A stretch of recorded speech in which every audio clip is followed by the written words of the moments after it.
స్తోత్రాలు చెల్లిస్తూ మీ అందరికీ నా శుభములను తెలియచేస్తూ ఉన్నాం. వెంటనే కూర్చోవాలా పిల్లలు. రైట్. దేవునికి వందనాలు చెల్లిస్తూ ఉన్నాం. స్నేహితుల దినోత్సవం మనమందరం బాగా ఎరుగుదము.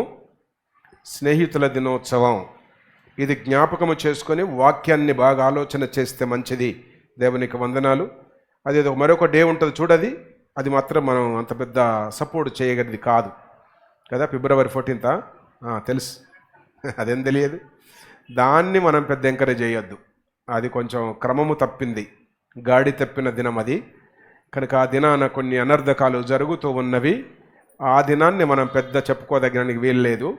సరే, ఈ దినం మాత్రం మనం జ్ఞాపకం చేసుకుందాం. వాక్యములో చాలా ఆధారాలు ఉన్నవి.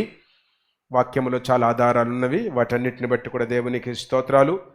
యేసుక్రీస్తే స్వయాన మిమ్మల్ని శిష్యులు అని పిలువను, స్నేహితులు అని పిలుస్తాను అన్నాడు.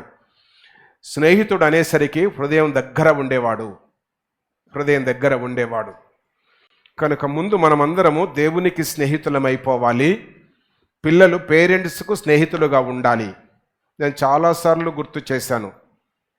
5 సంవత్సరాల లోపే పిల్లోని కొట్టినా, తిట్టినా, తన్నినా 5 దాటిన తర్వాత వాడి మీద ఆవిడ మీద చేయి వేయొద్దు. 10 years దాటే లోపు వాడు క్లోజ్ ఫ్రెండ్ అయిపోవాలా. నీ కొడుకు కానీ నీ కూతురు కానీ ఫ్రెండ్ లాగా ఉండాలా. ఆ ఫ్రెండ్షిప్ మనం మెయింటైన్ చేస్తే వాళ్ళకు బయట ఆలోచన రాదు. ఇంట్లో ఫ్రెండ్షిప్ వింటున్నారా పేరెంట్స్? జాగ్రత్తగా వినాలా. ఇంట్లో పిల్లలకు ఫ్రెండ్షిప్ లేనప్పుడు బయట చూస్తారు. అప్పుడు ఏదో పిచ్చి దొరుకుతుంది, ఒకటి పిచ్చోడు దొరుకుతాడు, ఒకడు తాగుబోతుగాడు. వాడే సర్వస్వం అనుకుంటుంది మన బిడ్డ, లేదా ఆవిడే సర్వస్వం అనుకుంటాడు మన కొడుకు. పప్పులో కాలేస్తాడు, తొంటి ఇరగబడతాడు. అతుకు పెట్టడానికి హాస్పిటల్స్ ఉన్నాయి. పాపములో పడ్డోనికి హాస్పిటల్స్ లేవు భూలోకంలో, దేవుడు కనికరిస్తే తప్ప. అంచేత పిల్లల విషయంలో చాలా కేర్ఫుల్గా ఉండాలి. ఇప్పటి వరకు పాస్టర్మ్మ చెప్పింది కదా, మనందరి తలల మీద మరణం ఉంది. నా మట్టుకు నేను ఒక మరణాన్ని నేను తొలగించుకున్నా. నేను డైరెక్ట్ చెప్తున్నా, ఖచ్చితంగా చెప్తున్నా. దేవుడు ఇప్పుడు పిలిస్తే తప్పకుండా దేవుని దగ్గర ఉంటా. మీకుందో లేదో నాకు తెలియదు. ఉంటే మంచిది, లేకపోతే మీరేమనుకోకపోతే గట్టిగా ఒక మాట గుర్తు చేస్తా. ముక్కు మూరెడు పొడుగు రాసి దాన్ని సంపాదించుకోండి. దేవుని దగ్గర సంపాదించుకోవాలి. నేను ఇవ్వ పరలోకం, ఏ పాస్టర్ ఇవ్వడు, ఏ సేవకుడు ఇవ్వడు, ఏ తల్లి తండ్రి ఇవ్వరు, ఏ భర్త భార్య ఇవ్వదు, ఏ జాన్ జిగిరి ఇయ్యదు. ఏ జాన్ జిగిరి అదేనా కరెక్ట్ వర్డేనా ఫిలిప్? జాన్ జిగిరి ఇయ్యదు. కనుక ఎవ్వరు ఇవ్వరు, దేవుడే ఇస్తాడు. దేవుని దగ్గర అది మెయింటైన్ చేసుకోవాలి మనం.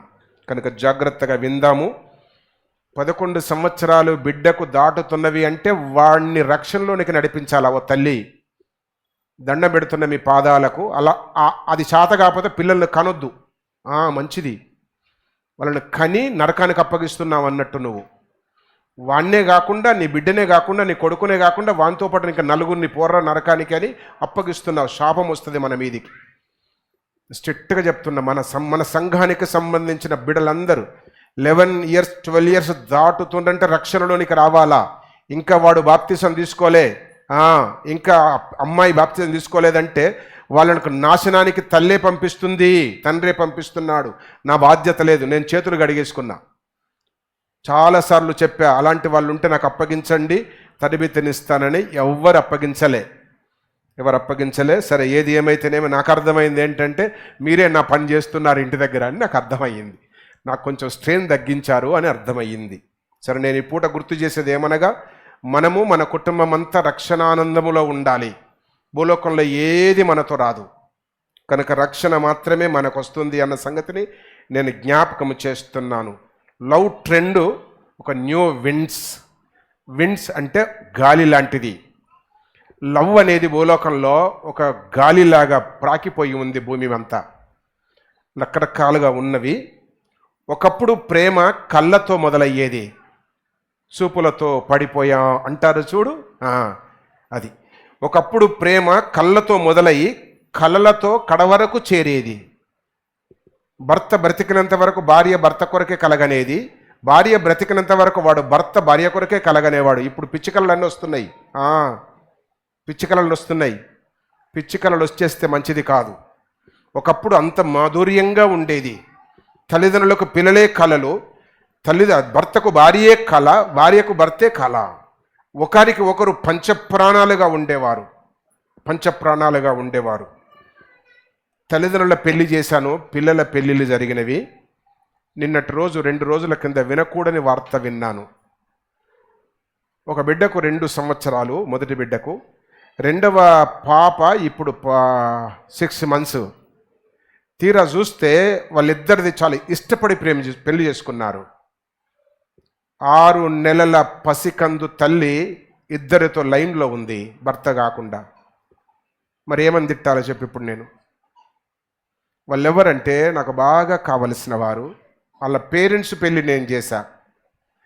ఇప్పుడు చెప్తున్న వాళ్ళ పెళ్ళికి నేను హాజరయ్యా. పిల్లలు అన్నా చూడు, ఆ పిల్లల పేరు కార్యక్రమంలో నేనున్నా. ఈ 6 months బేబీ అంటాను చూడు, దాని ఉయ్యేలలో నేనున్నా. అది తీరా చూస్తే మంచి భర్త, దాదాపు 1.5 lakh సాలరీ మంత్లీ వాడికి. వాడిని ఏరి కోరి ఇష్టపడి చేసుకుంది. ఇప్పుడు చూస్తే రాత్రుల్లో ఇద్దరిని మెయింటైన్ చేస్తుంది అది ఫోన్లో. దాన్ని ఏమనాలా? మనది కాదు, మన సంఘానికి ఏం లేదు సంబంధం. నేను చెప్పే ఇష్యూ మన సంఘానికి సంబంధించింది కాదు. భుజాలు తడువుకోకండి, కాదు. నేను గుర్తు చేస్తూ ఉన్నా. లోకం చాలా దయనీయంగా మారింది. కనుక ఒకప్పుడు ప్రేమ కళ్ళతో ప్రారంభమయ్యి కళలు ముగిసే వరకు వారి మీదనే కలగనేవారు. ఇప్పుడు ఉదయం ఒక భర్త, సాయంత్రం మరొక భర్త అన్నట్టుంది లోకం. ఇది ఒక ట్రెండ్ అయిపోయింది. ఉదయం ఒకరు, సాయంత్రం ఒక అబ్బాయి, లేదా ఉదయం ఒక అమ్మాయి, సాయంత్రం ఒక అమ్మాయి. అలాంటి లోకంలో మనం ఉన్నాం. తల్లిదండ్రులారా, బీ కేర్ఫుల్. మీరు జాగ్రత్తగా ఉండాలా. మీ పిల్లల కొరకు మీరు ఒక కన్నుతో నిద్రపోవాలా, ఒక కన్నుతో మెలుకొని ఉండాలా. చాలా కేర్ఫుల్గా ఉండాలా. చేయి దాటిన తర్వాత మనం ఏమీ చేయలేము. అందుకే చాలా కేర్ఫుల్గా మనం ఉండాలా. లోకం ట్రెండ్ బాగలేదు.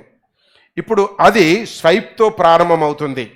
ఒకప్పుడు కళ్ళతో ప్రారంభమైన ప్రేమ ఇప్పుడు స్వైప్ చేశారంటారు చూడు. స్వైప్తో మొదలయ్యి ఒక మెసేజ్తోనే ముగిసిపోతుంది.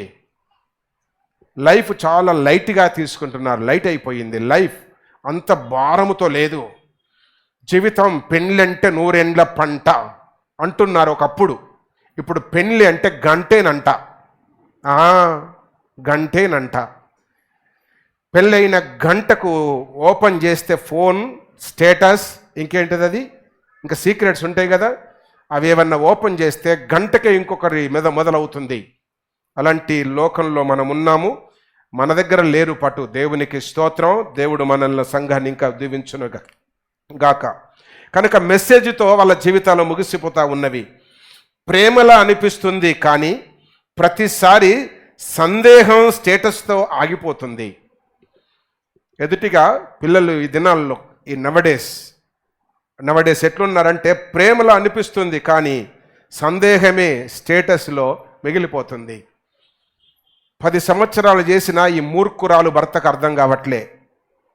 10 ఏళ్ళు సంసారం చేసిన, కలిసి కాపురం చేసిన ఆ మూర్ఖుడు ఈ మూర్ఖురాలకు అర్థం కావట్లే.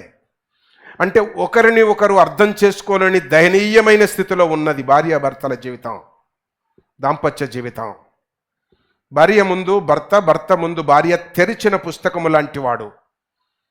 ఏ రాత్రి అయినా, ఏ పగలైనా, ఏ పేజీ అయినా ఓపెన్ చేసి చదవాల భార్యను భర్త, భర్తను భార్య. ఆ పుస్తకం ముట్టుకోకు, ఆ పేజీ నీది కాదు, ఈ పర్సు నీది కాదు, ఈ ఫోన్ నీది కాదు, ఈ ఇన్కమ్ నీది కాదు, అందో దాన్ని బయటకు పంపించాలా. అన్నాడో వాడు బయట ఉండాలా. భార్యకు భర్తకు ఇరువురి మధ్యన సీక్రెట్స్, దాపరికాలు ఉండకూడదు. ప్రేమ అంత నిష్కల్మషముగా ఉండాలి.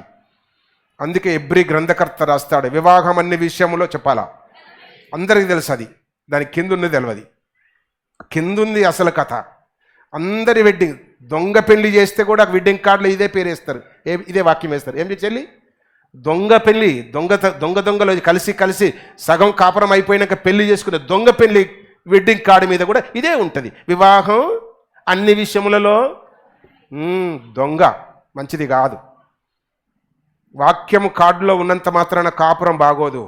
జీవితం బాగుండాలా, ప్రార్థనాపూర్వకంగా ఉండాలా, దేవుని సంకల్పంలో కుటుంబాన్ని కట్టుకోవాలా, ప్రార్థన పెళ్లి కావడానికంటే ముందు వారాలు ప్రార్థనలు చేయాలా, పస్తులుండాలా, మంచి భక్తిలో ఉండాలా. పెళ్లి పెద్ద చర్చిలో అయితే కుటుంబం పెద్దగా ఉండదు.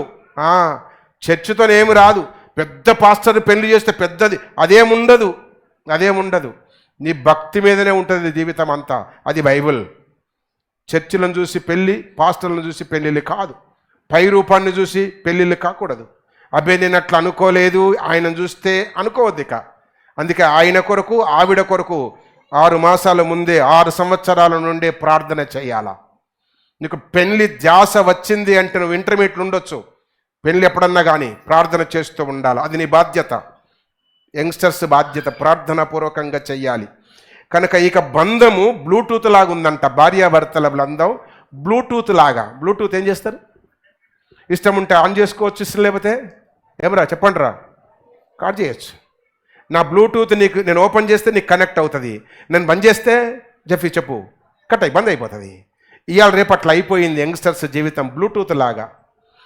యంగ్స్టర్స్ అయితే అయిపోయింది, బాగానే ఉంది, కానీ భార్యాభర్తలది అయిపోతుంది అట్లా. ఇష్టమైనప్పుడు ఆన్ చేస్తున్నారు, ఇష్టం లేనప్పుడు కట్ చేస్తున్నారు. మంచిది కాదు. ఇంకా చాలా ఉన్నాయి ఘాటైన హెచ్చరికలు. ఇక బాగోదు. మీ మూడు పాడవుతున్నట్టుంది. అంత దిగూరమని చూస్తున్నారు నన్నే. శుభమాని స్నేహితుల దినార్చన ఎంత యాంగ్జైటీగా సంతోషంగా వచ్చాం. ఎల్లో ఇక తిట్ల పూనకం మొదలుపెట్టాడు జోడీన అన్నట్టు చూస్తున్నారు. బంద్ చేస్తా, వాక్యంలోనికి వెళ్తా. ఏమీ లేదు. మనమందరం విశ్వాసంలో స్థిరపరచబడాలా, దేవుని బిడ్డలముగా బ్రతుకుదాం. దేవుని ఏమున్నా లేకున్నా, ఏది జరిగినా జరగకపోయినా, ఏది వచ్చినా పోయినా, చచ్చినా బ్రతికినా దేవుని పిల్లలముగా సిద్ధపాటుతో బ్రతుకుదాం. పరలోక రాజ్యానికి వెళ్దాం. ఒక్కసారి నరకానికి అట్టెళ్ళి అయ్యో ఇట్లొస్తా అంటే కుదరదిక. ధనవంతుడు అట్టెళ్ళాడు, ఇటు రావడానికి ఇప్పటికి ప్రార్థన చేస్తున్నాడు. ఆడు అక్కడ రాడిక బయటికి, అంతే. ఇక ఏమి అక్కడ అవకాశం ఉండదు. అంచేత ఇక్కడనే అవకాశం ఉంది, సద్వినియోగం చేసుకుందాం. 12 years దాటిన పిల్లలంతా బాగా సీరియస్గా ప్రార్థన చేయండి. ఇంకెవరైనా, నాకు తెలిసి ఎవ్వరు లేరు బాప్తిసం లేకుండా, ఇంకెవరైనా ఉంటే ఇంటికి పోయినాక వాడికి బ్రేక్ఫాస్ట్ చేయడానికి ముందు వాడిని మోకాళ్ళ మీద పెట్టండి, ఆవిడని మోకాళ్ళ మీద పెట్టండి, ముక్కు నేలకు రాసి తప్పులు ఒప్పుకొని ప్రార్థన చేయమనండి. వచ్చే వారం బాప్తిసం ఇస్తా. అర్థమవుతుందా? నవ్వుతూ చేస్తే జారిపోయిన తర్వాత చాలా కష్టం. కనుక జాగ్రత్త. మనము మన పిల్లలు, మనము మన కుటుంబం దేవుని స్నేహంలో ఉండాలి. దేవుని స్నేహంలో దాన్ని మించింది ఇంకేమీ లేదు. నాకు ఒకప్పుడు ఎవ్వరు స్నేహితులు లేరు. ఇప్పుడు 1,00,000 మంది స్నేహితులు అయ్యిండ్రు. వాళ్ళందరూ కూడా నా భార్య తర్వాతనే, వాళ్ళందరూ కూడా నా బిడ్డ తర్వాతనే, వాళ్ళందరూ కూడా నా దేవుని తర్వాతనే. మాట్లాడుతున్నప్పుడు చెప్తా నేను ఫోన్లో, అమ్మ నువ్వంటే నాకు చాలా ఇష్టం, ప్రేమిస్తున్నా. అయ్యా నువ్వంటే నాకు చాలా ఇష్టం, నిన్ను ప్రేమిస్తున్నా. సంఘం అంటే నాకు పంచప్రాణం అంటున్నా. అవును, అంతే, తప్పేం కాదు. వాళ్ళందరూ కూడా తర్వాతనే.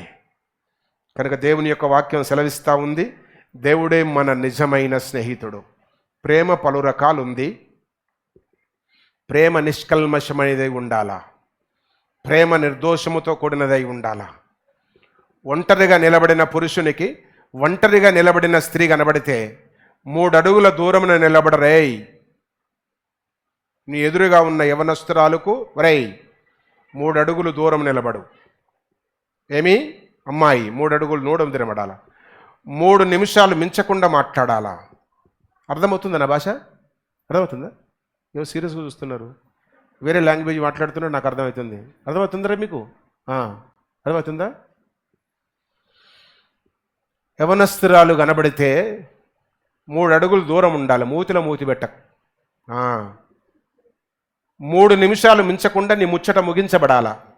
నువ్వేం చెప్తావో చెప్పు, 3 నిమిషాలు దాటొద్దు. అర్థమైందా? నువ్వు మాట్లాడిన ముచ్చట 3 రోజులకు తర్వాత ఉండొద్దు. మీరు రాసుకుంటారా? బుర్రెలెక్కించుకోండి చాలు. ఒంటరిగా ఉన్న పురుషుడు స్త్రీ ఎదురుపడినప్పుడు, తాహస్థపడినప్పుడు 3 అడుగుల దూరం ఉండాలా. పట్టుకొని ఆలింగనం చేస్తారబ్బా, చెయ్యండి. మీరు చేసుకోండి, మంచిది. మీరు చేసుకోండి, ఎంతనే చేసుకోండి. ఇది ఇటు కావద్దు, మళ్ళా ఇటు చేసుకోవద్దు. అందుకే మధ్యాహ్నం దారి పెట్టా, ఇది ఇటు ఇది ఇటు. కొన్ని సంఘాల్లో కలిసి కూర్చుంటారు భార్యాభర్తలు, బెంచీలు, స్టేజీలు, పెద్ద చర్చ కూర్చోండి, తప్పేం కాదు, మంచిది.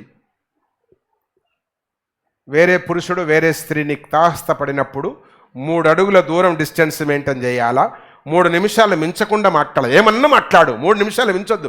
3 నిమిషాలు అయిపోయిందంటే అక్కడ నుంచి విశ్రమించాలా, నిష్క్రమించాలా, ఉండొద్దు అక్కడ ఉండొద్దు. తర్వాత ఈ 3 నిమిషాలు మాట్లాడిన చూడు, ఆ ముచ్చట 3 రోజుల తర్వాత డిలీట్ అయిపోవాలి. ఇది చెయ్యండి, మీ జీవితం కత్తిలాగా ఉంటుంది. నాకంటే ముందే పరలోకంలో నాకు ఉంటారు మీరు. ఎంత సంతోషం, ఎంత ఆనందం. ఇది చేస్తలేం మనం చాలా వరకు. నోరు తెరిచి కొడితే కూర మాడిపోయినా సోయేస్తలేదు,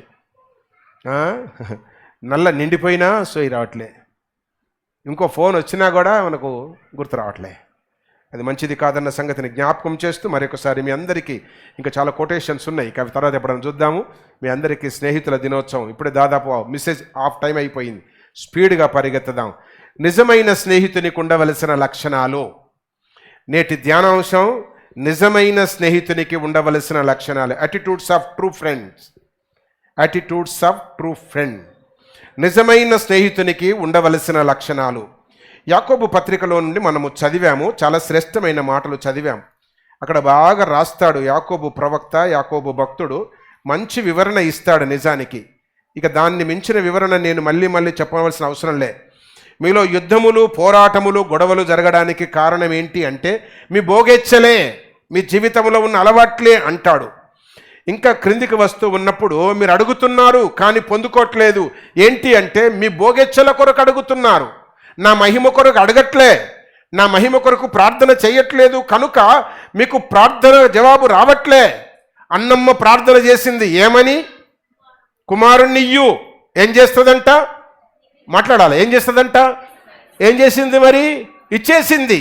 ఈ దినాల్లో భార్యాభర్తలు ఉన్నారు, దేవా ఇయ్యు అడుగుతున్నారు, ఇస్తే అంటారు కానీ ఇచ్చిన అమ్మో నా కొడుకు నీకు ఇస్తానా, సేవకునికి ఇస్తానా, అబ్బో బతకలేక బడి పంతులు, సేవకునికి ఏముందిరా, ఏముండదు.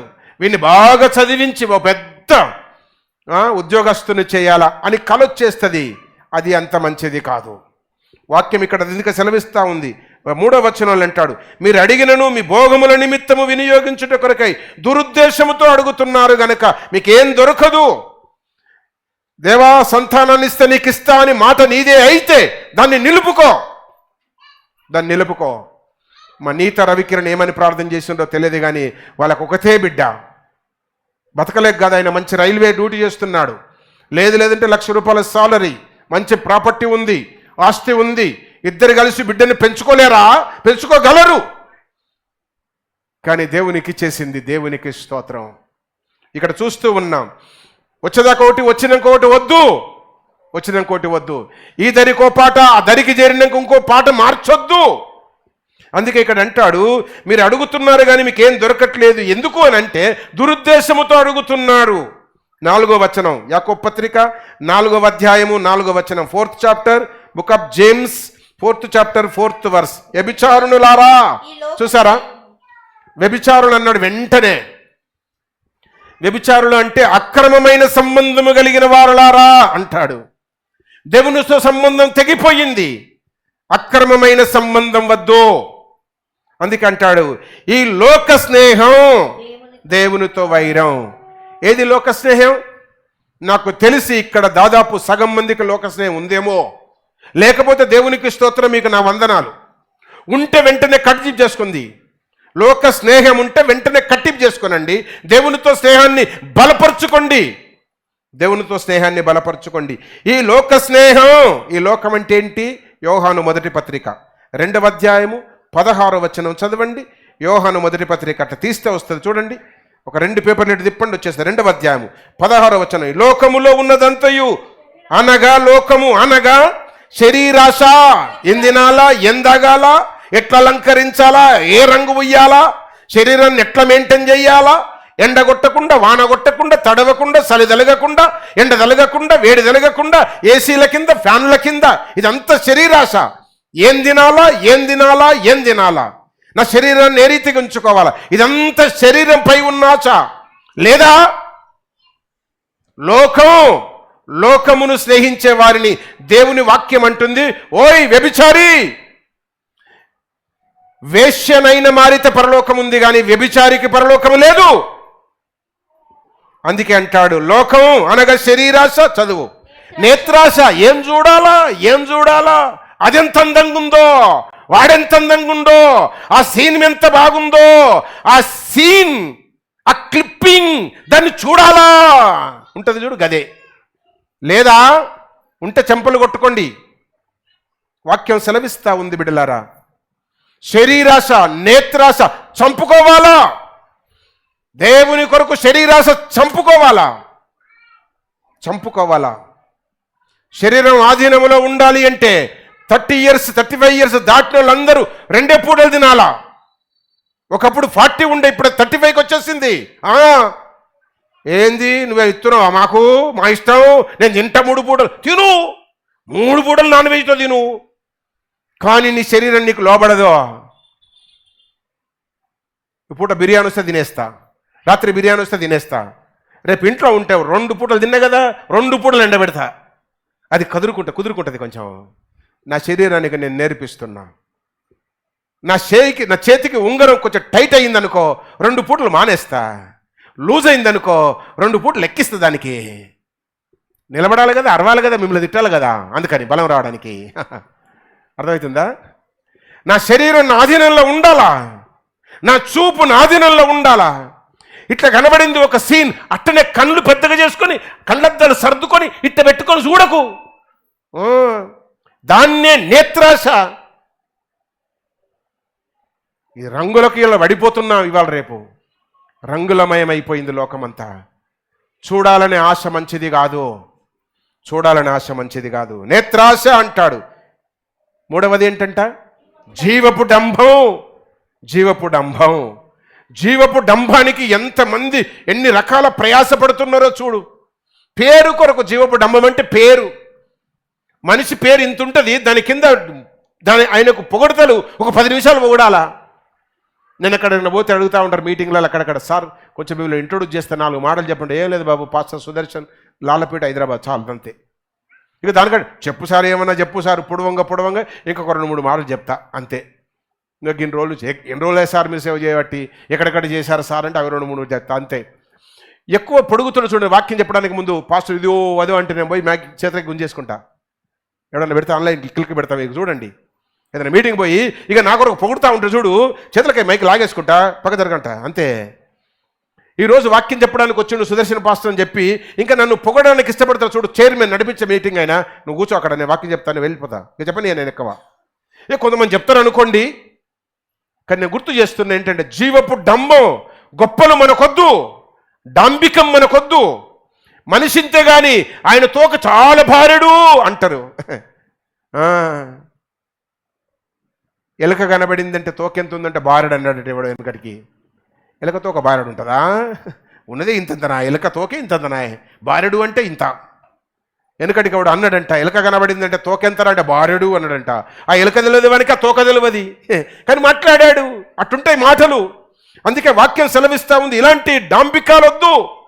ఇవి 3 అంట తండ్రి వలన కలిగినవి కాదు, దేవుని వలన కలిగినవి కాదు, ఇవి లోక సంబంధమైనవే. వీటిని గనక మనం జయించితే మనం నిరంతరం బ్రతుకుతాం. లోకమును దాని ఆశ గతిస్తుంది. అందుకే లోక స్నేహము దేవునితో వైరం అంటాడు యాకోబు ప్రవక్త. ఇప్పుడు మనము ఎవరితో స్నేహం చేయాలంటే మనం దేవునితో స్నేహం చేయాలి. అందుకే జ్ఞాని అయిన సొలొమోను సామెతల గ్రంథం 17:17లో 17:17 ప్రోబ్స్ 17:17లో నిజమైన స్నేహితుడు విడవక ప్రేమించును, దుర్దశలో అట్టివాడు సహోదరుడుగా ఉండును అంటాడు. దుర్దశలో స్నేహితుడు సహోదరుడుగా ఉండాలా.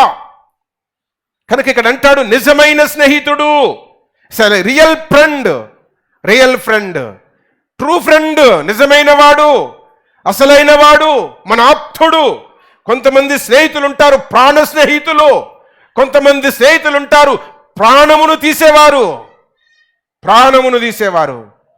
ఎంతమంది భార్యలు భర్త నోరు మూసి చంపలే, ఎంతమంది భర్తలు భార్యల గొంతు బిసికి చంపలే? పేపర్లలో చదవలేదా? న్యూస్లో వినలేదా? ఎంతమంది పేరెంట్స్ పిల్లలను పిసికి చంపలే? ఎంతమంది పిల్లలు తల్లిదండ్రుల మీద గనేట్ రాయి ఎత్తేసి చంపారు? 10 years maybe 15 years back LB నగర్లో ఓ కొడుకు తండ్రి మీద పెద్ద గనేట్ రాయి తలకాయ మీద ఎత్తేసాడు, చిదిగిపోయి అక్కడనే చచ్చిపోయాడు. ఎవడీడంటే కన్న కొడుకే. ఏంది తర్వాత సంగతి? రీజన్ తర్వాత నేను గుర్తు చేస్తూ ఉన్నా, వాక్యం సెలవిస్తూ ఉంది.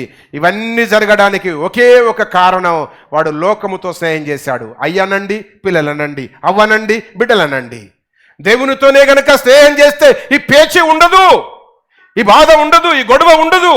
వాడికి దైవ భయం లేదు. లోకంలో కలిసిపోయాడు, లోకంతో స్నేహం చేస్తున్నాడు. అందుకే వాణ్ణి ఆవిడని అంటుంది వాక్యం, వ్యభిచారులారా, ఈ లోక స్నేహము దేవునితో వైరమని మీరు ఎరగరా? మాకు చెప్పలేమా అయ్య అనొద్దిగా. లోకముతో స్నేహం చేసే వాళ్ళందరూ వ్యభిచారులు కనుక లోక స్నేహాన్ని కటప్ చేసుకొని తెగదింపులు చేసుకొని దేవునితో స్నేహం చేయగోరండి. లోకముతో స్నేహం చేసేవాడు దేవునికి శత్రువు. దేవునికి శత్రువా నువ్వు మిత్రువా? దేవునికి శత్రువే అయితే నీకు పరలోకం ఎట్లొస్తుంది? మోక్షం ఎట్లొస్తుంది? దేవుని రాజ్యం ఎట్లుంటావు? ఏ ముఖం పెట్టుకొని వస్తావు?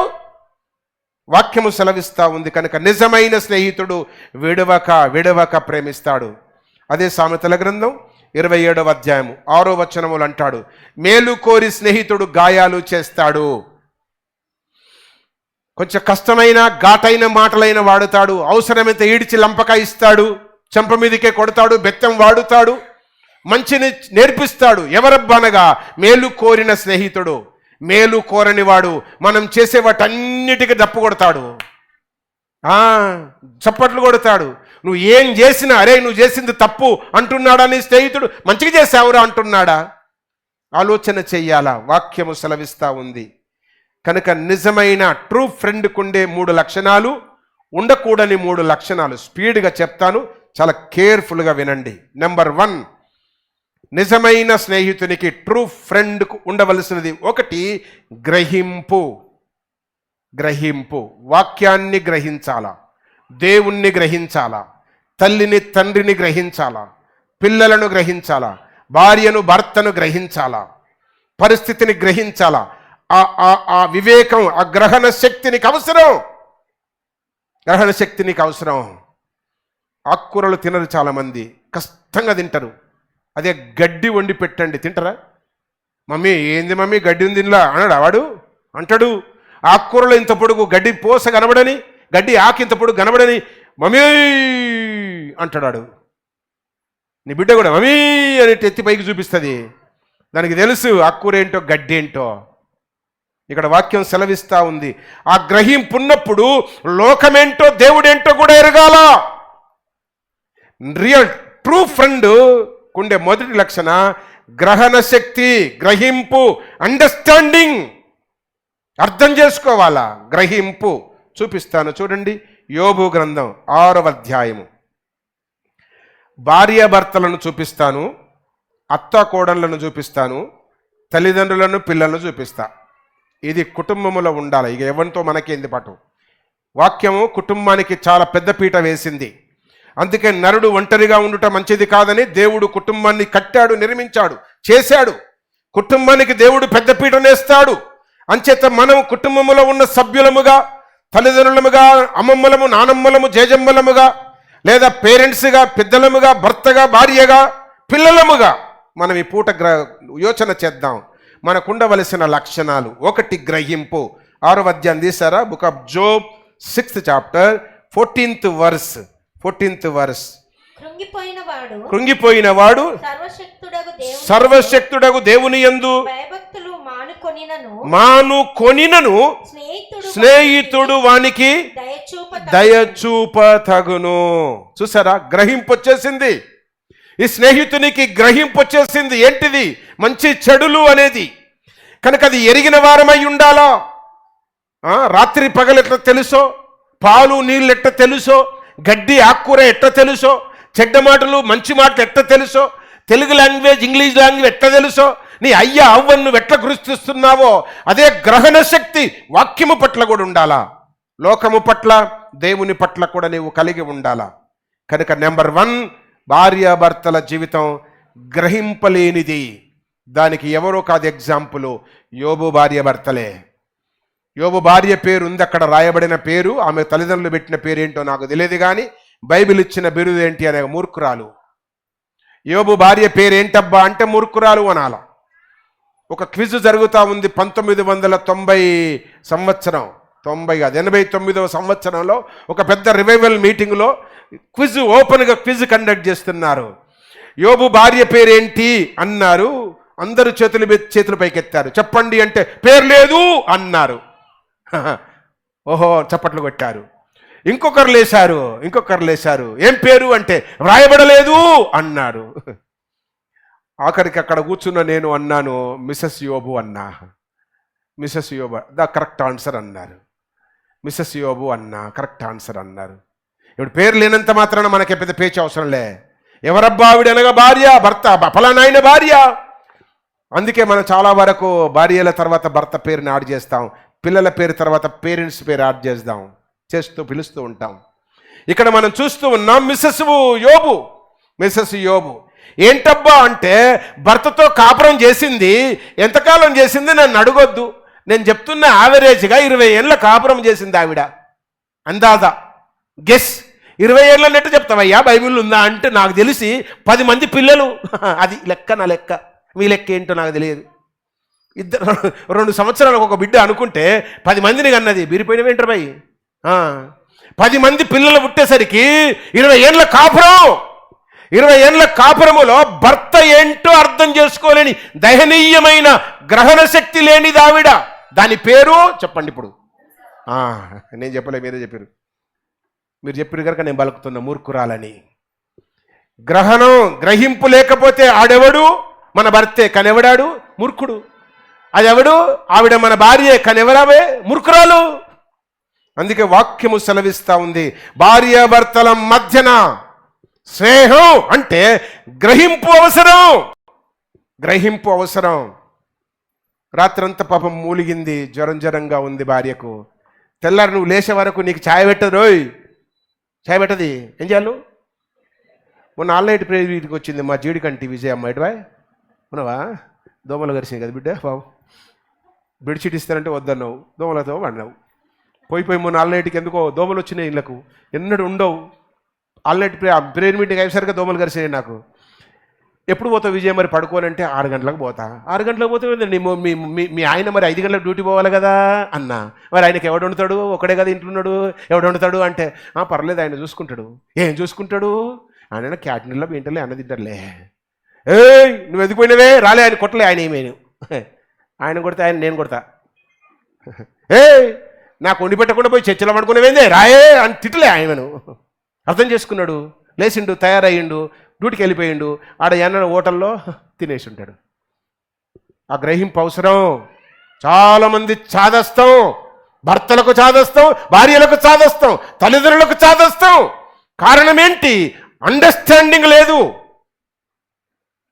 పరిస్థితి దయనీయంగా ఉంది. భక్తుడు కాదు, సరే బతుకునైనా అవసరమైతే ఏమో చేస్తా అనడానికి బదులు దేవుణ్ణి దూషించి చావరాదు, ఇంకా నువ్వు బతికి బాగుపడి ఇంకా నాతోని కాపురం చేసేదే ఉందా పటు అన్నట్టుంది అక్కడ. దేవుడు కనికరించి బాగు చేశాడు, మళ్ళా 10 మందిని కానిలే. బుద్ధి ఉండాలి మరి నీకు మాట్లాడడానికి. నోరెట్లొచ్చింది? కొన్నిసార్లు అట్లా మాట్లాడతాం మనం, అర్థం పర్థం లేని మాటలు. ఎవరితో మాట్లాడుతున్నామో తెలియదు. కొన్నిసార్లు నా మీదనే తిరగబడతారు. ఎవరు వాళ్ళు? పోరగళ్ళు, మీరు కన్నా పోరగళ్ళు నా మీదనే తిరగబడుతున్నారు అప్పుడప్పుడు. నేను వాడినంటే ఎవరితో మాట్లాడు తెలుసా? మెడలు ఇరుస్తా, నీ అయ్యే కొట్టలేదేమో, కోడి మెడలు ఇరిచిన ఇచ్చేస్తా ఎవరా అంటే అప్పుడు వాడు తగ్గుతాడు. అప్పటిదాకా నా మీకు లేచి వస్తుంటాడు. వీడికి పని చేయమని పంపిస్తారు చూడు, వాళ్ళంతా గాల్లే, నా మీదకి మరబెట్టలే. మరి నువ్వు గట్ల పెంచినవు. ఇక్కడ వాక్యం సెలవిస్తూ ఉంది. నాకు తెలిసి యోబు ఆ 20 సంవత్సరాల కాపురంలో ఎన్నడూ దాని బలగొట్టలే. సారీ చెప్పరు, మూర్ఖురాలు కొట్టలే. కొడితే మాట రావు, వస్తాయా? అమ్మో వాడు కొడతాడు, వాడు ఎందుకు వచ్చాడు, నోరు దగ్గర పెట్టుకుందాం అనేది. అప్పటిదాకా దేవుని ప్రేమను బట్టి బాగా ప్రేమించాడు, పరిస్థితిని బట్టి అనారోగ్యానికి గురయ్యాడు, పెంట మీద కూర్చున్నాడు, బికారైపోయాడు. అయినంత మాత్రాన మురుకురల్లాగా మాట్లాడతావా? ఏంటి కారణం అంటే గ్రహింపు లేకపోవుట. మరీ చెడ్డది అని నేను అన్నట్లేదు, కానీ అక్కడ ఉన్న దాన్ని మాత్రం మీకు పరిచయం చేస్తున్నా. మన జీవితంలో అలాంటివి ఏమున్నాయో, భార్యాభర్తల మధ్యన గ్రహింపు. భర్త నీకు ఫ్రెండ్ అయితే, భార్య నీకు ఫ్రెండే అయితే గ్రహింపు అవసరం. గ్రహింపు అవసరం. గ్రహింపున్న వారిని చూపిస్తాను, గ్రహింపు లేని వారిని కూడా ఒకరిని చూపిస్తా. గ్రహింపున్నవారు ఎవరు అంటే రిబకా, చెప్పాలా, ఇస్సాకు. పెళ్ళే కాలే, ఎంగేజ్మెంటే కాలే, ఎంగేజ్మెంటే కాలే, ముఖం చూసుకోలే, ఇంకా డైరెక్ట్ చూడలే. అల్లంత దూరాన ఉన్న పురుషుణ్ణి చూచి స్త్రీ ఒంట మీద నుండి క్రిందికి దిగింది, బయటను కప్పింది, నీల్ డౌన్ చేసి సాష్టాంగ నమస్కారం చేసింది. కారణం ఆల్రెడీ ఇస్సాకు అక్కడ సాష్టాంగ నమస్కారం చేసి ప్రార్థన చేస్తున్నాడు, మెడిటేషన్ చేస్తున్నాడు, దైవ ధ్యానంలో ఉన్నాడు. వీరిద్దరి మధ్యన దేవుడు మనసును ట్యూన్ చేశాడు. పెళ్ళి కాకముందు ఒక్క మాట మాట్లాడలే మన పాస్టమ్మతో నేను. ప్రధానమైనాక ఒకే ఒక మాటలో మాట్లాడిన. ప్రధానం చేసుకోవడానికి ముందు ఏమన్నా తెలుసా, నేను పాస్టర్ను తెలుసా, తెలిసే చేసుకుంటున్నా, చాలు. అది గుర్తుపెట్టుకో సచ్చినంత వరకు.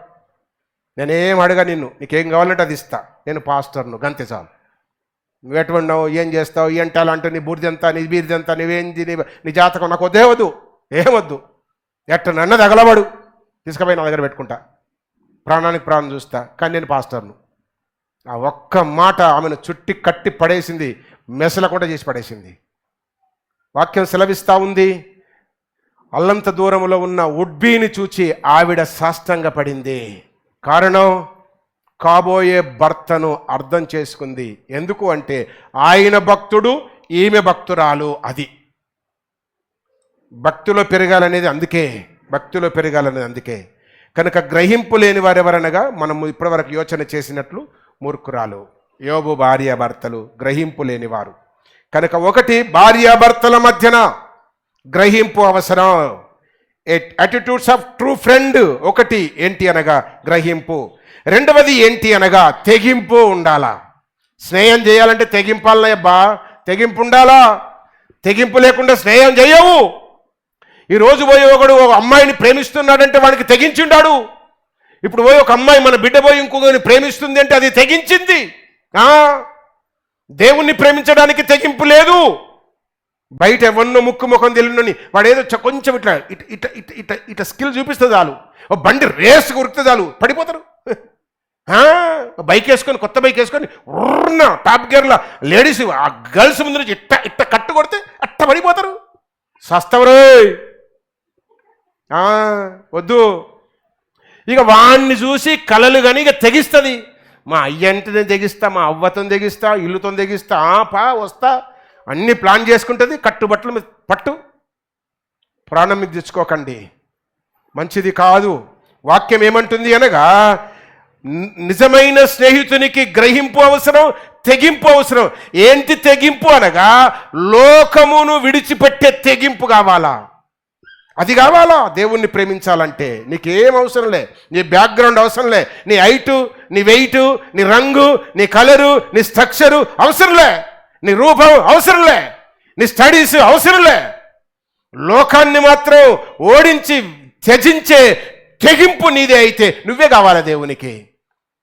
దావీదు ముందు 10 మంది ఉన్నారు, వాళ్ళు ఎవ్వరు తీసుకోలేదు. 8 మంది ఉన్నారు, ఎవరిని తీసుకోలే. దావీదుని తీసుకున్నాడు దేవుడు. ఏంటి కారణం? దావీదుకు తెగింపు. దేవుని కొరకే చస్తా నేను అనే తెగింపు. ఆయన కంటే మీద ఉన్న 7 ఆ తెగింపు లేదు. అందుకే వాళ్ళని పక్కన పడేసిండు. వాళ్ళకి స్టడీస్ ఉన్నవి, ఫిజికల్ స్ట్రక్చర్ ఉంది, వెయిట్, హైట్ అన్నీ ఉన్నవి, బ్యాక్గ్రౌండ్ మంచిగా ఉంది, బాగా వాక్చాతుర్యం ఉంది, మంచి హ్యాండ్సమ్. కొంతమంది హ్యాండ్సమ్ చూసి పడిపోతారు. బిడ్డ జాగ్రత్త, వాడిని హ్యాండ్సమ్ చూసి పడిపోకు. వాని కలర్, ఆవిడ కలర్ చూసి పడిపోకు. వాక్యము సెలవిస్తా ఉంది, దేవుని మీద ఆధారపడాలా. తెగింపాల. లోకాన్ని ఓడించడానికి, లోకాన్ని జయించడానికి రియల్ స్నేహితునికి తెగింపు అవసరం. ఈ తెగింపు ఎవరికి అంటే అత్తాకోడలకు. అందరికీ ఉండాలి. ఎగ్జాంపుల్ గుర్తు చేస్తున్నాం. గ్రహింపు భార్యాభర్తలకు, తెగింపు అత్తాకోడలకు. అత్తాకోడలకేనా ఇక మామ కొద్దా, మరిది కొద్దా, బావ కొద్దా, అక్క కొద్దా, చెల్లె కొద్దా, అన్న కొద్దా అంటారేమో మీరు. అందరికీ ఉండాలా? ఎగ్జాంపుల్ గుర్తు చేస్తున్నా. ఒక కుటుంబంలో 2 కోడళ్ళు ఉన్నారు. మేము గమనంలోకి వచ్చేసేయాలి. వాళ్ళు ఒక ఆవిడకి తెగింపు ఉంది, ఒక ఆవిడకి తెగింపు లేదు. రూతు, నయోమి, ఓర్పాలు. రాసుకోండి, తొందరగా పోతాం మనం ముందుకు. అత్తా కోడలకు తెగింపుంది. తెగింపుంది ఎవరబ్బా అంటే రూతు. తెగింపు లేనిది ఎవరు అంటే ఓర్ప. తెగింపుంది ఏముంటుందో తెలుసా? నాకు జీవితం అవసరంలే, అగేన్ నాకు కాపురం అవసరంలే, అగేన్ నాకు భర్త అవసరంలే, అగేన్ నాకు ఇంకేదో అవసరంలే, ఇక చాలు, నీ దేవుడే నా దేవుడు, నీతోనే నేనుంటా, నువ్వు చస్తే చస్తా, తింటే తింటా, పంటే పంట, ఉంటే ఉంటా, నీవే నా సర్వస్వం. తెగించింది. వదిబిడ్డ నీ దండం పెడతా, నా దగ్గర ఏమీ లేదే, మీ అమ్మల ఇంటికి పోబిడ్డ, తిరిగి నీకు మళ్ళీ జీవితం ఉంది, నీకు మళ్ళీ పెళ్లి చేస్తారు, మంచి జీవితం గడుపుపోబిడ్డ, క్షేమంగా వెళ్ళు బిడ్డ అని అత్త చేతులు జోడిస్తే తెగింపు కలిగిన రూతు అంటుంది, అత్తా నేను పోను, నీ దేవుడే నా దేవుడు. కొడుకులు పెళ్లి అయిన తర్వాత భార్య ముందు ఎవడన్నా తల్లిని తిట్టిండో చెప్పలే. తల్లులు చెప్పండి, నాకు నరాలు తీస్తా బయటికి. అర్థమవుతుందరా? అరే పెళ్లి కాని వాళ్ళు వినండి. పెళ్ళి అయిన తర్వాత భార్య ముందు తల్లిని ఏమన్నా అన్నాడో వాని పేరు చెప్పండి నాకు. బ్లేడ్తో నరాలు తీస్తా వానికి బయటికి. హక్కు నాకుంది. చాలామంది ఫోజులకు పెట్టడానికి భార్య నా భర్త తీర్స్ మార్కార్ అనడానికి తిడతా తల్లులను. వాని నరాలు గుంజాల బయటికి పట్కార పెట్టి, పట్కార ఏమంటుందని కటింపులేదా? ఈ బక్కోడు వాళ్ళ అవ్వ అన్ని సాకరి చేస్తున్నాడు. పిల్లం డ్యూటీ దూరం చేస్తుంది కదా, పాపం బిడ్డ సాకరి అంతా చేయాలా. 15 రోజులకు మా అమ్మ చనిపోతే ముందు కూర్చొని పెట్టి స్నానం అంతా చేశా. వచ్చి ఉన్నన్ని రోజులు నా భార్యను బట్టలు ఉతుకునేలే మా తల్లి, నేనే ఉతికా. పాస్టర్ను నేనే ఉతుకోక బిడ్డ, నేను కూర్చొని ఉతుకుంటా, ఒక స్టూల్ వేయాడా, కొంచెం నానబెట్టు, నేను ఉతకకే, నువ్వు మా బట్టలు ఉతికి చాలు, నువ్వు ఉతకకు. ఈమెనేది ఊకే. అప్పుడు డ్యూటీ చేసేది కదా, ఇప్పుడైతే పేసీలేదు కానీ అప్పుడు తెల్లారలేసి ఉరికేది. ఆమె ఉరుకుతా ఉంటే నేను ఉరికిపిచ్చేది, ఆమె ఉరుకుతా ఉంటే నేను వంట వండేది, ఆమె ఉతికితే నేను జాడిచ్చేది. ఏమనేది, అత్తమ్మ బట్టలు నువ్వు ఉతకకు ప్లీజ్, నాకు కొంచెం రానంటే నువ్వు సరేలే అనేది. సరే అనేది అటు పోయి ఇటు వచ్చే లోపల ఉతికి పెట్టేసేది. మరి నాకు కూడా రావాలి కదా దీవెనలో. గుర్తు చేస్తున్నా, చాలామంది లెక్కలేని జీవితాలు. వాక్యం సెలవిస్తూ ఉంది, తల్లిని తిట్టడానికి తెగిస్తాడు కానీ లోకాన్ని త్యజించడానికి తెగించడు. వాక్యం సెలవిస్తూ ఉంది. మంచి స్నేహితునికి రెండవది తెగింపు అవసరం. తెగింపు కలిగిన ఆమె రూతు, తెగింపు లేనిది ఓర్ప. అత్త వచ్చింది, ముద్దు పెట్టుకోగానే అదే ఏ ముద్దు చెప్పరు, విడాకుల ముద్దు, విడిపోయే ముద్దులు చాలా రకాలు ఉంటాయి. పటు ప్రేమతో పెట్టే ముద్దు వేరే, ఆడొకడు పెట్టిండు యేసయ్యకు, ఏ ముద్దు అది? అప్పగించే ముద్దు, కక్ష, క్రోధం, పగ. యూదా ఇస్కరియోతు అని ముద్దు పెట్టిండాడు యేసుకు, ఏ ముద్దు అది? దొంగ ముద్దు. అట్లా దొంగ ముద్దులు పెట్టిన వాళ్ళు కూడా ఉంటారు, సుమా జాగ్రత్త. ఇక్కడ ఓర్ప పరిగెత్తుకుని పోయి, అత్తమ్మో అబ్బని ఏమంటారు కదా, పెయ్యంత మునికి చూసినోడికి పెట్టే మనసు ఉండదంట. ఓ ఏం బిడ్డో సన్నగైనో బొక్కగైనో అబ్బో ఏముండు ఉడిదే. ఓర్ప అడే చేసింది, అత్తమ్మో అనుకున్నది, ఇక్కడ అక్కడ ముద్దులు పెట్టింది. అడే మళ్ళా ఎట్లున్నావు అత్త, ఏమైంది అత్త, ఏం పరిస్థితి అత్త, తిన్నవా అత్త, ఏమైనా పంపించాలన్నా అత్త, నాకు బాగుంది ఇప్పుడు, ఉందా ఏమన్నా బైబిల్లో? లేదు. ఆవిడ మాత్రం తెగించింది. ఆమె పేరు బైబిల్లో ఉంది. జీవితాన్ని చాలా శ్రేష్టమైన దానిగా కట్టాడు రూతు జీవితాన్ని. యేసుక్రీస్తు పుట్టే గోత్రానికి తిరిగి గోత్రకర్తగా చేశాడు ఆవిడను. దేవునికి స్తోత్రం. కారణం తెగింపు. రెండవది. మూడవది బోరు కొడుతుంది బిడ్డ, దీనికి మందలించే ప్రసంగం కదా, బోరే కొడుతుంది. రైట్, మూడవది చూద్దాం. ఒకటి గ్రహింపు, రెండవది తెగింపు, మూడవది సహింపు. ఓర్చుకోవాలా, తట్టుకోవాలా, తాలుకోవాలా. ఇక ఓపిక అవసరం, నీకు ఓపిక అవసరం. లూకాసు వార్త లూకాసు వార్త. అది రూతు గ్రంథం రాసుకోండి బిడ్డ. పరమగీతముల గ్రంథంలో ఒక మాట ఉంటుంది, రూతు గ్రంథంలో ఒకటి ఉంటుంది తెగింపుకు. సరే, అది మీకు తెలుసు కనుక నేను రెఫరెన్స్ చేయడానికి టైం లేకుండా పోయింది. లూకాసు వార్త 11వ అధ్యాయము. 11వ అధ్యాయంలోనికి వస్తే 5 నుండి 8 వరకు చదివితే తల్లిదండ్రులు పిల్లలు కనబడతాడు. తండ్రి పిల్లలు కనబడతారు. తల్లి తండ్రి పిల్లలు కనబడతారు. ఇక్కడ వాళ్ళిద్దరి మధ్యన సహింపు లేకుండా పోయింది. సహింపు ఉంటే అంత పెద్ద నష్టం కలిగేది కాదు. చూడండి 11వ అధ్యాయం లూకాసు వార్త 5వ వచనము నుండి మనం చదువుతూ ఉందాం. మరియు ఆయన వారితో ఇట్లనే, మీలో ఎవరికైనాను ఒక స్నేహితుడు ఉండగా అతడు అర్ధరాత్రి వేళ ఆ స్నేహితుని యొద్దకు వెళ్ళి స్నేహితుడా, నాకు 3 రొట్టెలు బదులిమ్ము, నా స్నేహితుడు ప్రయాణము చేయుచు నా యొద్దకు వచ్చి ఉన్నాడు, అతనికి పెట్టుటకు నా యొద్ద ఏమీ లేదని అతనితో చెప్పిన ఎడల అతడు లోపటనే ఉండి నన్ను తొందర పెట్టవద్దు, తలుపు వేసి ఉన్నది, నా చిన్న పిల్లలు నాతో చాలు, నా చిన్న పిల్లలు నాతో పడుకొని ఉన్నారని ఎవరు మాట్లాడుతున్నారు? ఇంకొక తండ్రి మాట్లాడుతున్నాడు. ఈ తండ్రికి బయట నుంచి ఒక కన్వర్సేషన్ నడుస్తూ ఉంది. ఎవరితో అంటే స్నేహితునితో. ఇద్దరు స్నేహితుల మధ్యన జరుగుతున్న సంభాషణలో ఒక స్నేహితుని పిల్లలు వాని ఒళ్ళో పడుకొని ఉన్నారు. ఆయన ఒళ్ళో పడుకొని ఉన్నారు. పిల్లలకు డిస్టర్బ్ చేయక అన్నా కానీ ఆయన ఏం చేశాడంటే మాటికి అడిగాడు. అప్పుడు ఆయన దీన్ని ఏమనాలా, ఈ టార్చర్ను సహించాడు ఆయన. అది కొన్నిసార్లు మన జీవితంలోనికి వస్తుంది. అది పరీక్ష అనండి, ఇంకేదన్నా అనండి. అలాంటప్పుడు నీకు సహింపు అవసరం.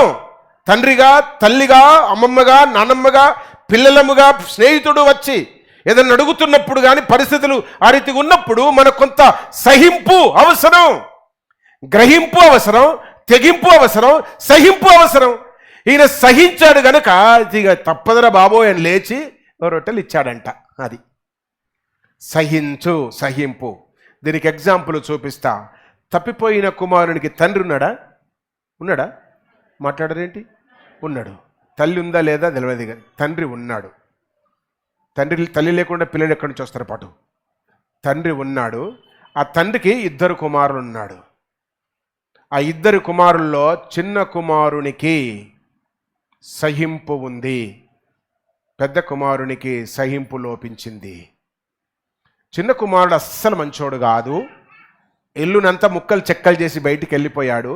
బయటికి పోయిన తర్వాత వాని జీవితంలో వాడు లెసన్ నేర్చుకున్నాడు. తిరిగి రియలైజేషన్, పశ్చాత్తాపడి ఇంటికి వస్తున్నాడు. కూలివాడిలాగా వస్తున్నప్పుడు ఆ సీన్ అంతా తండ్రి గ్రహించాడు. తండ్రి ఇంట్లో జరిగే వాటన్నిటి కొరకై తెగించాడు. ఒక పెద్ద పార్టీని ఏర్పాటు చేసి పెద్ద కుమారుని దగ్గర నుంచి వస్తున్న ఫోర్సును సహించాడు. అది పెద్ద కుమారుడు ఏమంటాడు? వాడు చెడిపోయి చెడగొట్టిపోయినోడిని వస్తే పార్టీ చేస్తావు, నీ బతుకులో నాకు ఒక్కరోజు ఆమ్లెట్ వేసియలే, ఒక్కరోజు 1/2 కిలో చికెన్ తెచ్చి వండిపోయలే, కానీ వానికి మాత్రం పెద్ద పశువును కోసి పెద్ద ఫంక్షన్ చేస్తున్నావు, పార్టీ చేస్తున్నావు అని ఈ సహింపు లేక ఇంట్లో ఉన్నవాడు బయటికి వెళ్ళాడు, బయట ఉన్నవాడు ఇంట్లోకి వచ్చాడు. ఇప్పుడు పిల్లలముగా, తల్లిదండ్రులముగా మనకు సహింపు అవసరం. సహించాడు తండ్రి గనక తప్పిపోయిన కుమారుణ్ణి తిరిగి పొందుకోగలిగాడు. అందుకే తండ్రి స్టేట్మెంట్ వాట్ ఆఫ్ థ్యాంక్స్లో ఏమని చెప్తాడు? ఈ నా కుమారుడు చచ్చిపోయి బ్రతికాడు, తప్పిపోయి దొరికాడు, చెడిపోయి బాగుపడ్డాడు అంటాడు ఆయన. ఏంటి అంటే ఆ సహింపు. కనుక తల్లిదండ్రులముగా, పిల్లలముగా మనకు సహింపు అవసరం. చిన్న కుమారుడికి సహింపు ఉంది, పెద్ద కుమారునికి సహించలేకపోయాడు. అంచే ఇంట్లో నుండి బయటికి వెళ్ళాడు. ఉండవలసిన లక్షణాలు, రియల్ లేదా ట్రూ ఫ్రెండ్కు ఉండవలసిన లక్షణాలు 1 చెప్పాలా? గ్రహింపు, 2వది తెగింపు, 3వది సహింపు. ఉండకూడని 3 ఉన్నాయి. గబుల్న చెప్పేసి ముగించేస్తాను. 3 ఉన్నాయి, ఉండకూడనివి 3. నిజమైన స్నేహితునికి, ట్రూ ఫ్రెండ్కు ఉండకూడనివి ఏవి? ఒకవేళ నీవు నీ భర్తకు ఫ్రెండ్వే అయితే, నీ భార్యకు ఫ్రెండ్వే అయితే, నీ పిల్లలకు ఫ్రెండ్వే అయితే, నీ తల్లిదండ్రులకు ఫ్రెండ్వే అయితే, ఇంట్లో ఫ్రెండ్వే అయితే, సంఘములో ఫ్రెండ్వే అయితే, దేవునికి ఫ్రెండ్వే అయితే నీకు ఉండకూడనివి 3 ఉన్నాయి. చాలా ఉన్నవి, మచ్చుకు మాత్రం 3 చూపిస్తాను. ఒకటి చూద్దాము, చూడండి. ఒకటి కీర్తనల గ్రంథం 106వ కీర్తన, 106వ కీర్తన తీయండి. Psalm 106 verse 16, 106:16 verse. ఏలయనగా చదవండి. 106:16 వచనం. వారు తమ దండుపాలెములో మోషేయందును యెహోవాకు ప్రతిష్ఠితుడైన అహరోను నందును అసూయపడిరి. చూసారా? వారు అంటే మోషేతో అహరోనుతో ఉన్న కొలీగ్స్, సభ్యులు. వాళ్ళని మీరు ఇశ్రాయేల్ అంటారా, విశ్వాసులు అంటారా, క్రైస్తవులు అంటారా, కుటుంబ సభ్యులు అంటారా, ఫ్రెండ్స్ అంటారా, ఫ్యామిలీ మెంబర్స్ అంటారా, నాకు తెలియదు, ఏమని అనుకోనండి. వాళ్ళంట అహరోను యందు మోషే యందు అసూయపడ్డారు. అది ట్రూ ఫ్రెండ్కు ఉండకూడనిది మొదటి లక్షణం. ఇప్పుడు చెప్పండి. అసూయ. Right, very good. జెలసీ ఉండొద్దు, అసూయ ఉండొద్దు, అసూయ ఉండొద్దు. అసూయ మంచిది కాదు. విషము కంటే, పాయిజన్ కంటే చేటైనది అసూయ. అస్సలు ఉండొద్దు. ఓర్వలేనితనం. మంచిగా తయారైతే ఓర్వరు, మంచిగా బట్టలు కట్టుకుంటూ ఓర్వరు, మంచిగా తింటూ ఓర్వరు, కొంచెం మంచిగా సంతోషంగా ఉంటూ ఓర్వరు. పిల్లల పెళ్లి కావాలో అయ్యగారు అని ప్రార్థన చేస్తారు చెప్పరు. పిల్లలు అయిన తర్వాత భార్యాభర్త ఇద్దరు సంతోషంగా ముచ్చట పెట్టుకుంటే ఇంట్లో చెప్పండి, మీకేం తెలుసురా బాబు, మీకు చెప్పండి. ఓర్చుకోరు. ఎవరో తల్లి అల్లం బెల్లం బెల్లం అంటారు. తల్లి అల్లం బెల్లం బెల్లం, అవునారా? ఓర్చుకోలేరేమో. అట్లా మనోళ్ళు లేరు. పాటు తెలితే మోటోడు వచ్చి తిడతాడు అని మీరు అందరు మంచోళ్ళు అయిపోయారు. దేవునికి స్తోత్రం. నేను గుర్తు చేసేది ఏమనగా, నిజమైన స్నేహితునికి, ట్రూ ఫ్రెండ్కు ఉండకూడని మొదటి లక్షణం ఏంటి అంటే, ఒకటి అసూయ ఉండకూడదు. అసూయ ఉంటేనంట నిట్ట నిలువున చచ్చిపోతామంట. చూడండి ఒక మాట, యోబు గ్రంథం 5వ అధ్యాయం, యోబు గ్రంథం 5వ అధ్యాయం 2వ వచనం. రైట్, అగైన్ ఒక 15 మినిట్స్. రైట్, చూడండి. యోబు దౌర్భాగ్యమును గూర్చి ఏడ్చుట వలన మూఢులు నశించెదరు, ఏడ్చుట వలన మూఢులు నశించెదరు, బుద్ధి లేని వారు అసూయ వలన చచ్చెదరు. చూసారు, అండర్లైన్ చేసుకోండి. బుద్ధి లేని వారు అసూయ వలన, అంటే అసూయ కలిగిన వారు ఎవరు? బుద్ధి లేని వాళ్ళు. బుద్ధి లేని వాళ్ళు ఏం చేశారు? బుద్ధి లేని కొడుకు ఏం చేశాడు చెప్పండి? ఇల్లుని విడిచిపెట్టిపోయాడు. ఇంకేం చేశాడు? పందులను కాశాడు. ఇంకేం చేశాడు? పందులు తిన్న పొట్టు తిన్నాడు. ఇంకెక్కడ పడుకున్నాడు? పందులతో పన్నాడు. ఒక్క మాటలో వీడెవడు? పందే అయిపోయి. ఎవడు? బుద్ధి లేనోడు. మనకు బుద్ధి ఉంది. మనం పావురమ్మ వలె ఉండాలా, మనం గొర్రెల వలె బ్రతకాలా, నికాలస్తుగా ఉండాలా, నిష్కల్మషముతో జీవించాలా, ప్రతిష్టమైన భక్తి కలిగిన వారముగా బ్రతకాలా. ఎందుకు అనగా మనం భక్తులం. బుద్ధి ఉంది, మనకు బుద్ధి ఉంది. అసూయ వలన చచ్చిపోతాము అని అర్థం ఉంది. అంచేత మనల్ని చంపే అసూయను మనము చంపాలా. మనము జీవిస్తాము. మనం బ్రతకాలంటే అసూయను చంపాలా. ఒకటి. రెండవది చూద్దాం, చూడండి. అపోస్తుల కార్యముల గ్రంథం. అన్ని బాగా తెలిసిన రెఫరెన్స్లే ఇవి, పెద్ద కొత్త ప్రసంగం ఏం కాదు. Right, book of Acts chapter 5 verse 1. Ananias సఫీరాలను గురించి వ్రాయబడింది అక్కడ. అననీయ అను ఒక మనుషుడు తన భార్య అయిన సఫీరాతో ఏకమై పొలమమ్మెను. చాలు, పొలమమ్మెను, ఏకమై పొలమమ్మాడు. ఈ కథ అంతా తెలుసు, మనకు కథ అంతా తెలుసు. కానీ ఏంటి అంటే, వాళ్ళిద్దరి మధ్యన జరిగిన పరిస్థితి ఏంటి అంటే, వాళ్ళు వాక్యమును అపార్థం చేసుకున్నారు. పొలం అమ్మారు, డబ్బులు వచ్చినాయి. డబ్బులు వచ్చిన వాళ్ళు ఏం చేయాలి అంటే 4వ అధ్యాయంలోనికి వెళ్ళాలా. మీరు 4వ అధ్యాయం తీయండి, అక్కడనే ఉంది కదా. 32 నుంచి చదవమ్మా. 4వ అక్కడే వచ్చి 32 చదువు. విశ్వసించిన వారందరూ, చూశారంటే సంఘ సభ్యులందరూ, దేవుని బిడ్డలందరూ, బాప్తిజం పొందిన వారందరూ, క్రైస్తవులందరూ ఏక హృదయమును ఏకాత్మయు గలవారై ఉండి ఎవడును తనకు కలిగిన వాటితో ఏదియో తనదని అనుకోలేదు, కలిగినదంతయు వారికి సముష్టిగా ఉంచుకొనిరి. 34వ వచనం. భూములను ఇండ్లను కలిగిన వారందరూ వాటిని అమ్మిన వాటి వెల తెచ్చి అపోస్తలుల పాదముల యొద్ద పెట్టుచూ వచ్చిరి. తెలియదా? ఇది తెలుసు, కానీ మిస్అండర్స్టాండ్ చేసుకున్నారు. అపార్థం. వాక్యము సెలవిస్తా ఉంది, వాక్యాన్ని అపార్థం చేసుకోకూడదు. రియల్ ఫ్రెండ్కు, ట్రూ ఫ్రెండ్కు. రెండవది అపార్థం ఉండొద్దు. ఫ్రెండ్షిప్ మధ్యన మిస్అండర్స్టాండింగ్ ఉండకూడదు.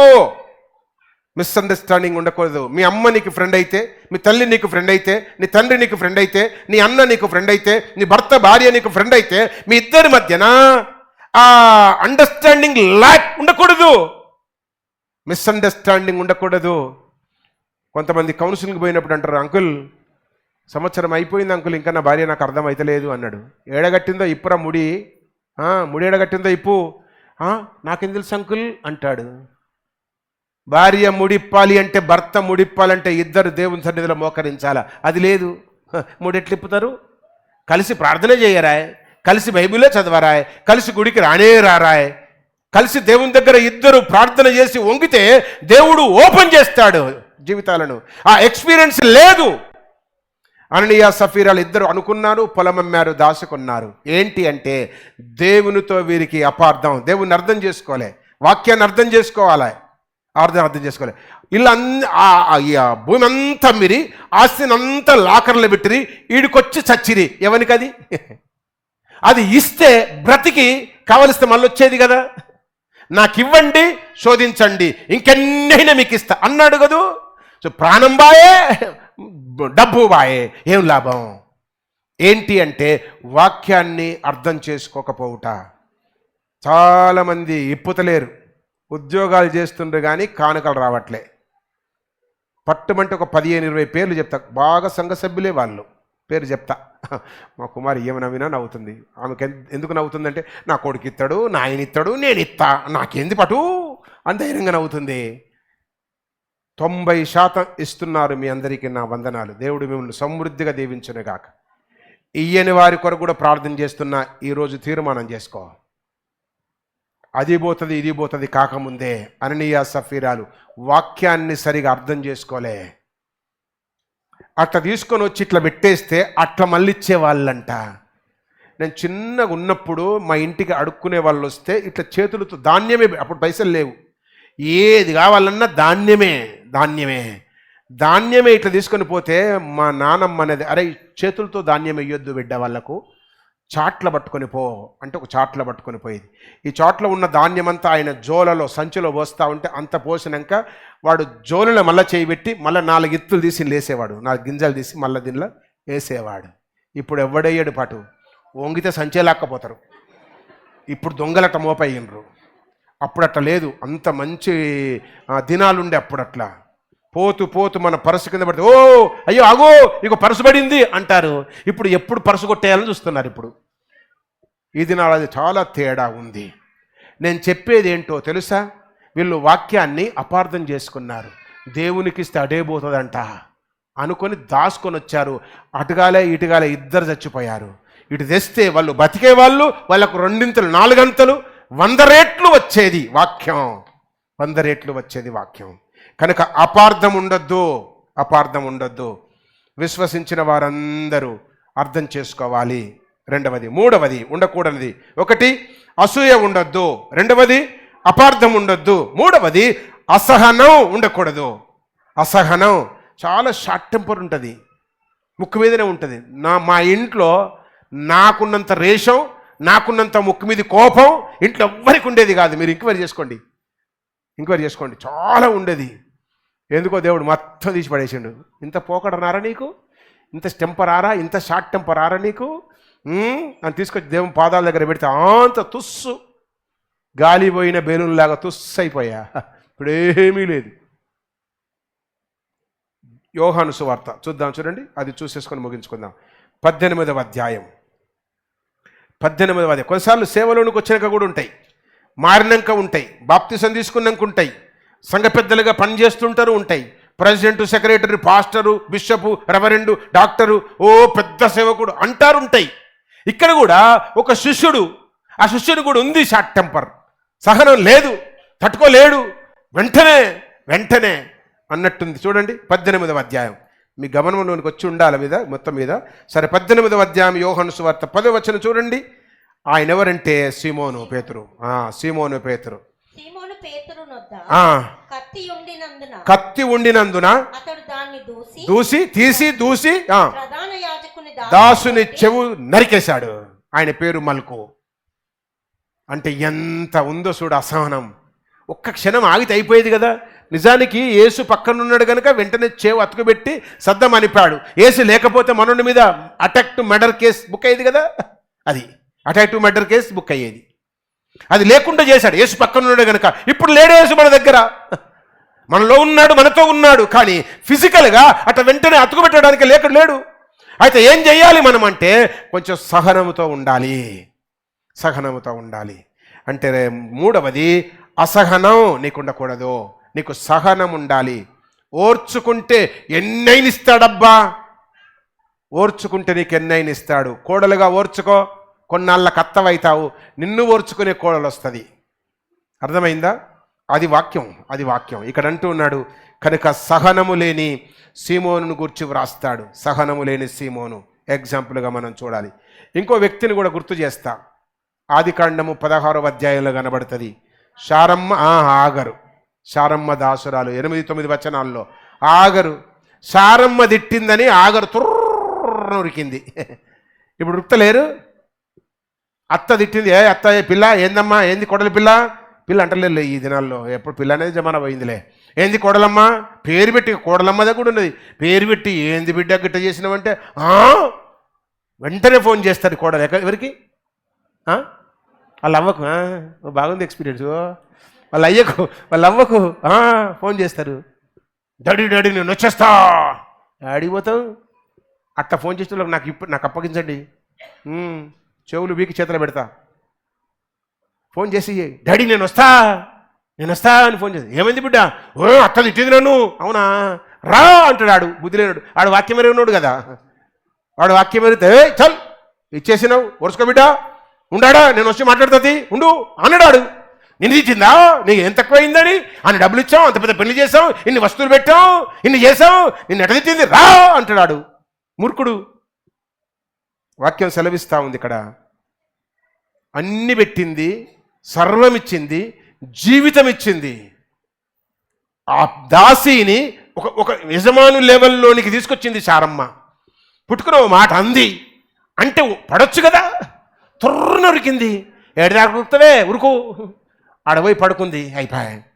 దేవుని దూత ఎదురుకొచ్చింది. ఏడికొస్తున్నావే, ఏడిపోతున్నావు? ఏమో నాకు తెలియదు. ఎక్కడి నుంచి వస్తున్నావు? శారమ్మ ఇంటి నుంచి. ఎక్కడ పోతున్నావు?